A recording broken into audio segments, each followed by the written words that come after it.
이번 시간에는 지난 시간에 이어 2016년 미 국무부가 발표한 국제종교 자유보고서 내용을 말씀드리겠습니다. 북한에서 무속신앙은 일정한 수준으로 명맥을 유지해 왔습니다. 그런데 국제적인 민간단체들은 북한에서는 평양을 포함해 전국적으로 무속행위가 눈에 띄게 확산되고 있다고 지적했습니다. 북한 당국은 이러한 무속행위에 대해 지속적으로 단속을 펼치고 있는 것으로 알려졌습니다. 2016년 4월에 한 민간단체는 북한의 고위급 간부가 무속인을 찾아갔다는 이유로 구속됐다고 밝혔습니다. 한국에 거주하는 한 탈북자에 따르면 북한 정권은 점을 보거나 미신행위를 하는 것을 사회와 인간을 좀먹는 해악으로 본다고 합니다. 북한 당국은 당과 조국이 제시하는 미래만 신뢰해야 한다 라고 대대적으로 강조하며 선전합니다.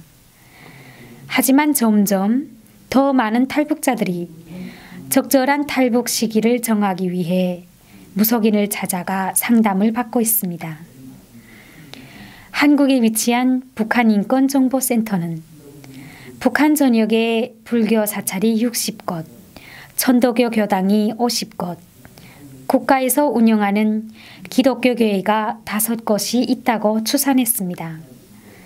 합치면 총 120곳의 종교시설이 북한에서 운영되고 있는 셈입니다. 북한 정권이 2014년에 발간한 조선인권연구협회 보고서에도 불교 사찰이 60곳 정도 운영되고 있는 것으로 나와 있지만 그 사찰들은 종교적인 기능을 한다기보다는 문화유산이나 관광명소로 보존되고 있습니다. 대부분의 북한 주민들은 불교 사찰을 종교시설로 생각하지 않고 그 사찰들은 종교적인 기능을 한다기보다는 문화유산이나 관광명소로 보존되고 있습니다. 또한 대부분의 북한 주민들은 불교 사찰을 종교시설로 생각하지 않고 불교 승려를 종교인으로 취급하지 않는다는 지적도 나옵니다. 평양에는 국가가 통제하면서 운영하는 기독교 교회가 5곳이 있습니다. 개신교 교회로 분류되는 봉수교회와 칠골교회, 제일교회가 있고 카톨릭 교회인 장충성당 그리고 러시아 종교 계열 교회인 성삼위일체교회가 있습니다. 칠골교회는 김일성의 모친이자 장로교 집사였던 강반석을 기념하기 위해 설립됐습니다. 하지만 이 교회에서 예배를 드리기 위해 매주 몇 명이나 모이는지는 알려져 있지 않습니다. 또한 실제로 그곳에서 예배가 정기적으로 이루어지는지도 알 수가 없습니다. 평양을 방문했던 사람들의 이야기를 들어보면 함께 예배에 참석했던 북한 주민들은 자발적으로 예배에 참여했다기보다는 소집된 것처럼 보였다고 합니다. 또한 예배 참석자 같지 않고 그저 참관인처럼 느껴졌다고 합니다. 평양이 아닌 지방에서 살았던 탈북자들은 평양에 있는 교회들에 대해 전혀 들어본 적이 없다고 밝혔습니다.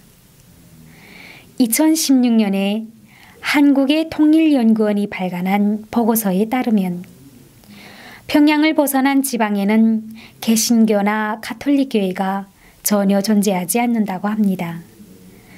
북한에는 조선 그리스도교 연맹과 조선 불교도 연맹, 조선 카톨릭 협회, 조선 천도교 협회, 조선 종교인 협회 등 북한 국가가 승인한 종교기관들이 존재합니다.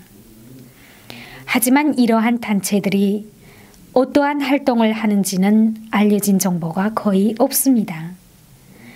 조선 카톨릭 협회는 평양의 장충성당에서 기본적인 종교의식을 진행한다고는 하지만 전 세계의 카톨릭의 뿌리와도 같은 로마 교황청과는 관계가 전혀 없습니다. 북한에는 로마 교황청이 인정하는 가톨릭 사제나 수도자 또는 수녀가 한 명도 없습니다. 과연 장충성당이 실제로 가톨릭 교회의 기능을 하고 있는지 의심이 가는 대목입니다. 북한을 방문했던 외국의 종교 지도자들은 평양의 봉수교회와 칠골교회에 개신교 목사들이 있긴 했지만 이들이 항상 근무하면서 실제로 종교 사역을 하는 목사인지 아니면 정부가 임시로 파견한 목사인지는 확실하지 않다고 밝혔습니다.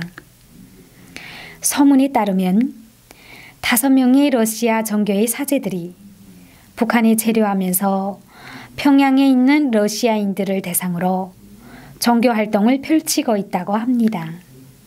이 사제들은 러시아 모스크바에 위치한 러시아 정교회 신학대학에서 공부한 뒤 평양 성삼위 일체교회에서 근무하고 있다고 합니다. 지금까지 자유북한 방송의 이호주였습니다. 감사합니다.